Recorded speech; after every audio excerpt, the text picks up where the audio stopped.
And welcome back to Cheddar Wellness, everyone. I'm Baker Machado in New York, and the Tokyo Olympics are right around the corner, and the pressures of winning can have a toll on a lot of those who are competing. And Lindsey Vonn is one of the most decorated skiers of all time. She's also an Olympic gold medalist, so she joins us right now to talk about how athletes can manage their stress just in time for the big games. Lindsey, such a pleasure to have you here on Cheddar News.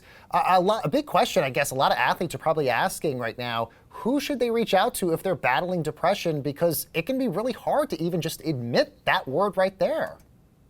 Yeah, it can be very hard. I mean, I know I struggled, opening up about it, but, once I did, I felt so much better. It was such a huge relief and a weight off my shoulders.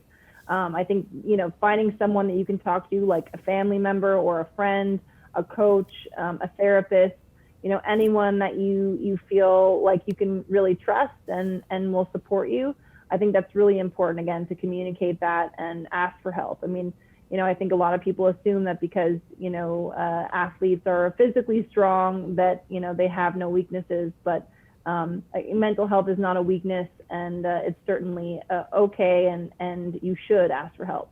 Absolutely. Lindsey, we know so much about your story, the ups and the downs, the heartbreaks, the triumphs, and all those things you've had throughout your career.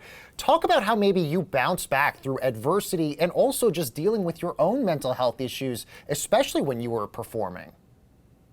I think for me, it was important to keep my eye on why I was there, which is I loved ski racing. I love being on the mountain.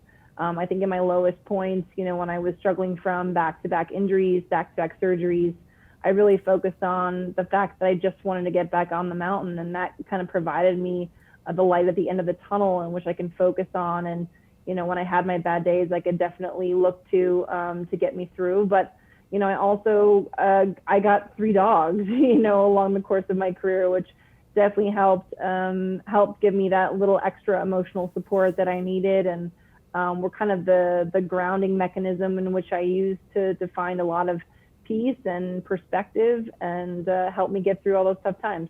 So let's talk about that, because dogs really are like the greatest saving grace on the entire planet. And you have a great partnership that you've got right now as well with Allianz to bring emotional support dogs to athletes training in Tokyo. We know animals bring a lot of joy here, Lindsey, but what are some other ways that maybe dogs can help here? Well, I think, for example, skateboarding is, this is the first time that this event has been at the Olympics, and there's definitely going to be a lot of extra stress and anxiety and pressure. And dogs have no idea what skateboarding is. They really don't care. They just love you for you. And I think, again, for me, that's been something that's been very helpful, having, someone and something that supports you no matter what.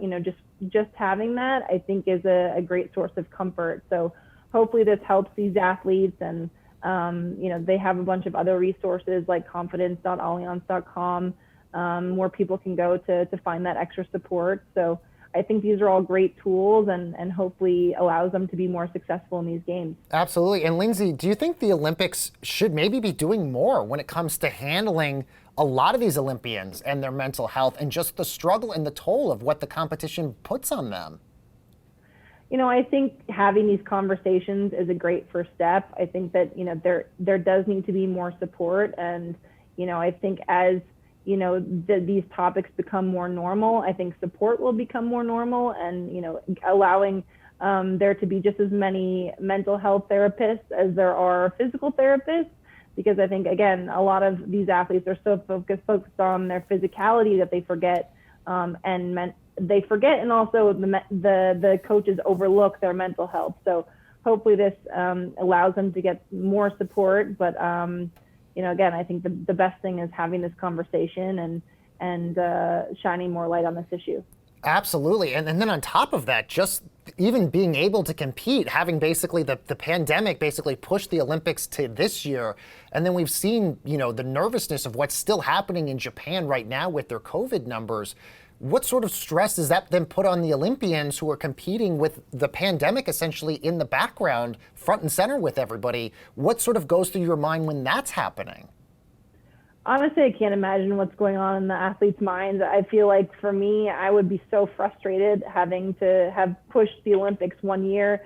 And then you add, the combination of the stress of, COVID and, there's no fans, no family. There's so many new variables that are put into play that the athletes have to deal with.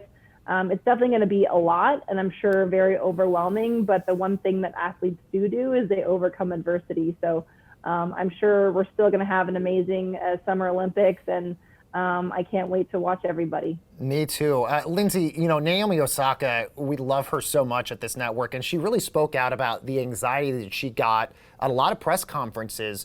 Was that something you also experienced as well? We know those press conferences, especially after you've just competed, can be a really high stress, emotional moment because you're also coming down from just competing. Did you feel the same way when you went to those press conferences? Press conferences can definitely be a lot to handle, especially, when you're in those high emotional moments. When you lose a big competition or, you are injured, you always have a microphone on your face. That's probably the most inopportune times. But, for me, I always looked at it as part of my job. And, I tried to be as professional as possible, which oftentimes wasn't the easiest. But, I think, again, supporting Naomi and supporting mental health is very important. So despite what I went through and despite what others went through, I think, I can't put myself in her shoes, and we should have compassion for her and for anyone else going through that. Absolutely. And we know the demands on athletes, Lindsey, start incredibly young when a lot of these athletes first start competing. What advice do you maybe have for younger athletes who might be watching this right now in ways that maybe they can handle and maybe combat their own anxiety, depression, and stress that comes with competing? I think, for any young athlete or for any young person, just remember that, you're not weak for asking for help. No one is so strong they don't need help. Everyone needs support. And, I think it's important to just reach out to people that you can trust, your family, your friends, and lean on them because, again, we can't do it alone. And again, no matter who you are, you don't need to think you're Superman. Just ask for help. Absolutely. So well said. Lindsey Vonn, such a pleasure to always have you here on Cheddar News. Thank you so much for joining us.